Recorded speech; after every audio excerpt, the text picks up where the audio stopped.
Bonjour les sportifs connectés, c'est Jérôme du blog montregardogps.fr. Je viens de terminer le test de l'Amazfit T-Rex Ultra. Alors Ultra, il commence à y en avoir plusieurs sur le marché. Ici, on parle bien de celle d'Amazfit. Dans la série des T-Rex, c'est la 4e génération. Elle conserve le design général que je trouve assez agressif, qui plaira à certains, qui déplaira sûrement à d'autres. On conserve également l'écran AMOLED, grande taille, 35 mm. À l'intérieur, GNSS double fréquence. Et cette fois, on ajoute la cartographie. Si après ma démonstration, l'Amazfit T-Rex Ultra vous intéresse, je mettrai un lien qui vous renverra vers un partenaire et qui me permettra de toucher une commission au passage. Je commence par le format parce qu'il est un peu trompeur. Amazfit annonce un boîtier de 47 mm. Alors c'est le boîtier du bord de la lunette au bord de la lunette.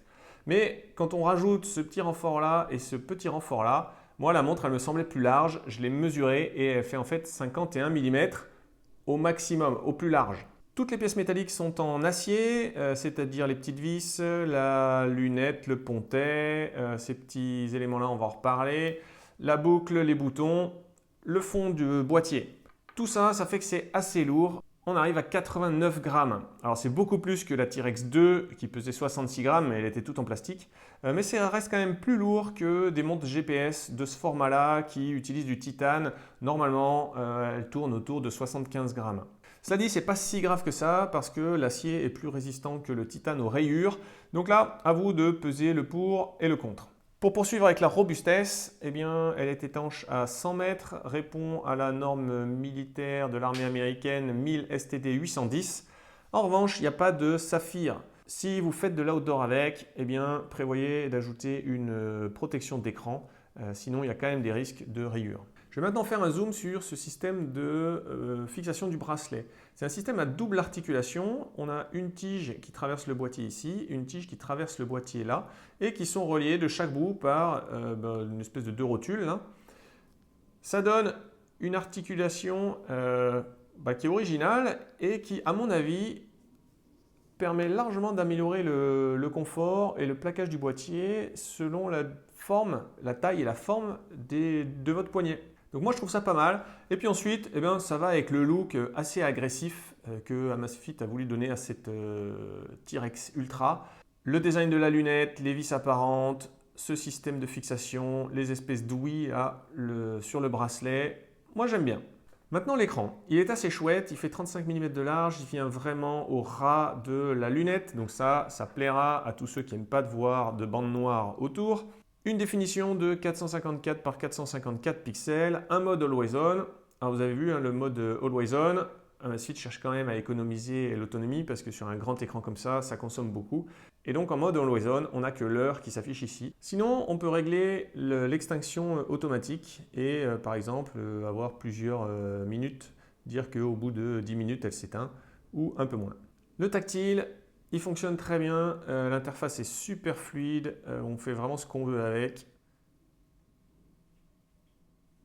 Au niveau des capteurs, on a un capteur cardio-optique avec oxygénation sanguine, un altimètre barométrique qui est caché et protégé derrière ce pontet, une boussole et une puce multi-GNSS double fréquence avec un mode similaire au SatIQ de Garmin, c'est-à-dire qui permet de basculer automatiquement d'un mode à un autre dans le but d'optimiser à la fois l'autonomie et la précision GPS. Important à signaler, on peut y coupler des capteurs cardio externes en Bluetooth, c'est-à-dire la base, ceinture cardio, brassard cardio-optique, mais aussi tous les capteurs vélo, cadence, vitesse et même puissance. Je le mentionne parce que dans les premières T-Rex, ce n'était pas le cas. On ne pouvait pas connecter de capteurs cardio externes. Et donc ça, le fait de ne pas pouvoir avoir une ceinture cardio pour les séances de sport, ça reste gênant. Le Bluetooth, il sert à connecter un smartphone, des écouteurs pour la partie musique. On reviendra dessus sur la partie connectée. Et il y a également le Wi-Fi qui va servir à télécharger les cartes. Pour ce qui est de l'autonomie, elle se défend plutôt pas mal, même avec son gros écran AMOLED. On est sur 28 heures en mode multi-GNSS double fréquence, 58 heures en GPS seul. Le mode bascule automatique, Amazfit annonce 46 heures, mais ça va dépendre de l'environnement dans lequel vous êtes. Et il y a un mode GPS Eco qui permet de monter à 80 heures. Au niveau des profils sportifs, il y en a 162 C'est énorme. J'ai mis la liste complète sur le blog.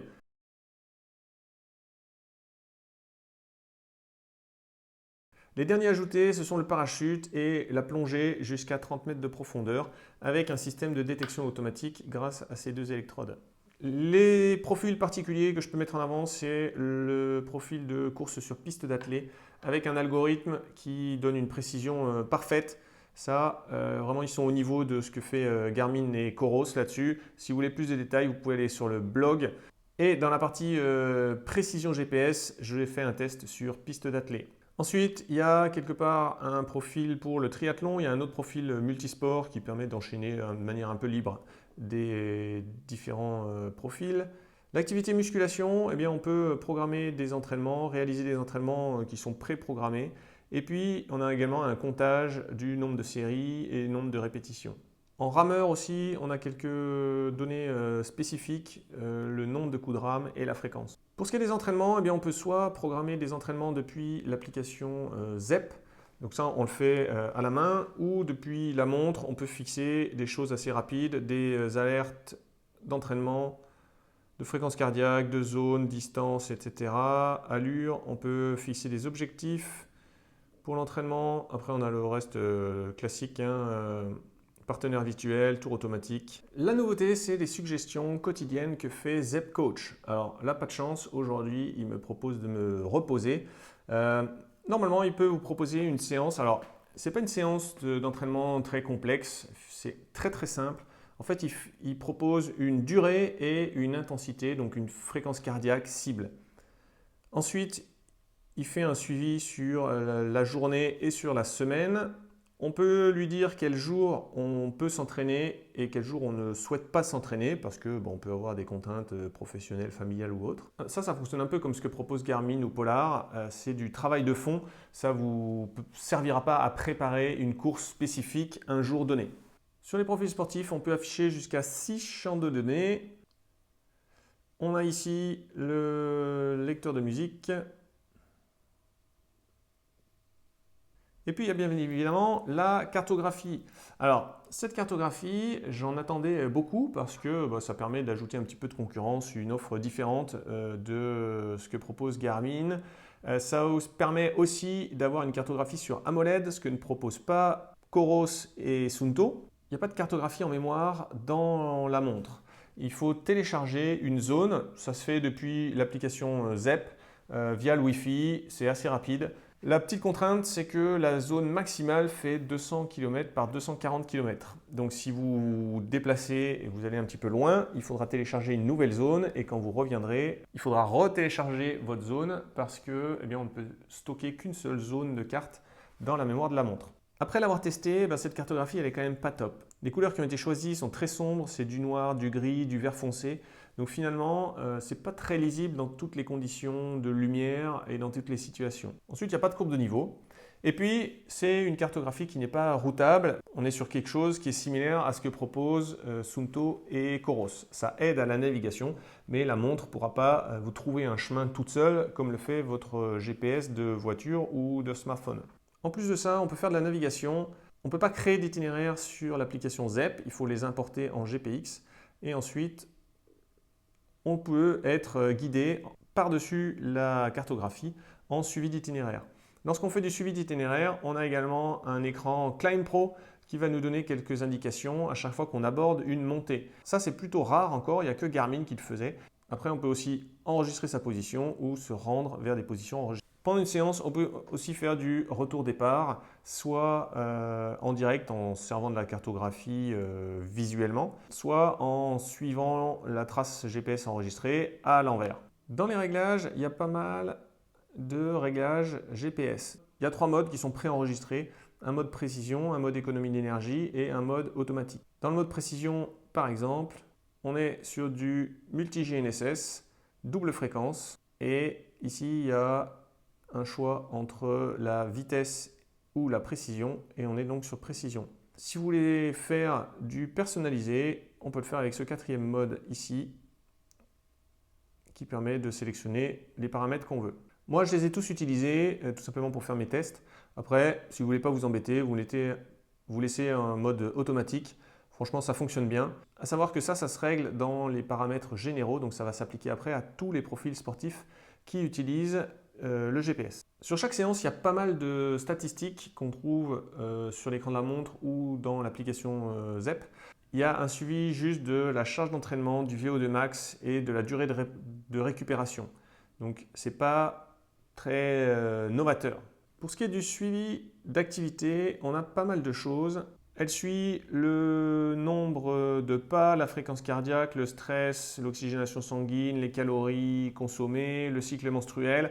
Il faut quand même être vigilant au départ, il y a pas mal de choses qui sont désactivées par défaut, il faut les activer ou alors elles sont activées sur des fréquences très faibles.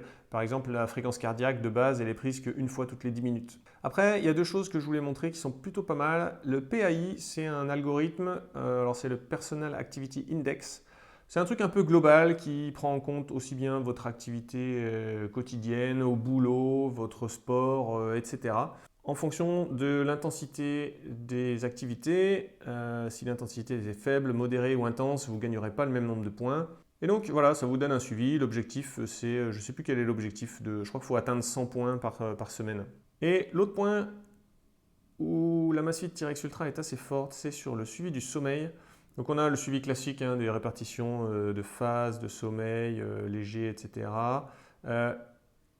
Chose assez rare pour être mentionnée, il y a une détection des siestes. Donc ça, il y a très peu de marques qui le font. Je crois que c'est de tête, je dirais qu'il y a Samsung et Amazfit, c'est tout. Et puis ensuite, dans l'application, on peut aller ajouter un système de tag. Donc par exemple, dire hier soir, j'ai joué aux jeux vidéo, j'ai regardé la télé, j'ai fait du sport, j'ai pris une douche. Et puis pour les gens qui cherchent après à améliorer un peu leurs habitudes, eh bien ça leur permettra de savoir quels facteurs peuvent influencer sur une bonne nuit de sommeil ou une mauvaise nuit de sommeil. Autre chose que je trouve intéressant, à chaque fois on a un score de sommeil et avec ce score on est comparé aux autres utilisateurs de montres Amazfit. Donc par exemple, la montre va vous dire vous avez un score de 94 et vous avez mieux dormi que 90% des autres utilisateurs. Ou alors, vous avez un score de 75 et vous avez juste mieux dormi que 50% des gens. Ça peut paraître pas mal, ça permet de se situer. Chaque matin, on a aussi un rapport matinal qui va donner quelques infos, vite fait comme ça, d'un coup d'œil. Ça va être la qualité du sommeil, la météo, l'autonomie qui reste à la montre, des petites infos à glaner comme ça vite fait. On peut changer le watch face, il y a pas mal de possibilités. Là, celle-ci, je l'aime bien. Quand on clique sur les petites zones, on est renvoyé vers le widget correspondant. Mais il y en a plein. On peut également stocker de la musique, il y a 2,3 gigaoctets pour ça, mais c'est que des morceaux MP3. Sinon, il faudra se contenter du contrôle du lecteur de musique de votre smartphone à partir de cet écran. Il y a également la météo qui est plutôt complète. On a un graphique de température sur la journée, la tendance, quelques indices, les prévisions sur la semaine. Et puis dans les applications qu'on a par là, on a aussi un truc pour stocker les cartes de membres à partir de code barre ou de QR code. On a un calendrier, une liste de tâches quelque part, des jeux. Donc en fait, il y a un embryon de plateforme de téléchargement sur lequel il n'y a pas beaucoup d'applications à télécharger, mais il y en a. Et notamment, il y a des jeux. Donc là, on peut jouer à Space Invaders. Alors, je ne sais plus quel est le bouton qui fait bouger le bonhomme. C'est les deux boutons de gauche. Et puis, bien évidemment, les notifications qu'on reçoit. L'interface est bien faite, c'est assez simple. Ici, on a les applications, les notifications. Là, tous les widgets. Et là, le panneau des raccourcis et des réglages. Au bilan, il faut reconnaître que c'est une grosse amélioration par rapport aux générations précédentes de T-Rex. Cela dit, ça s'est accompagné aussi d'une grosse augmentation de prix. Le prix a tout simplement doublé entre la T-Rex 2 et la T-Rex Ultra.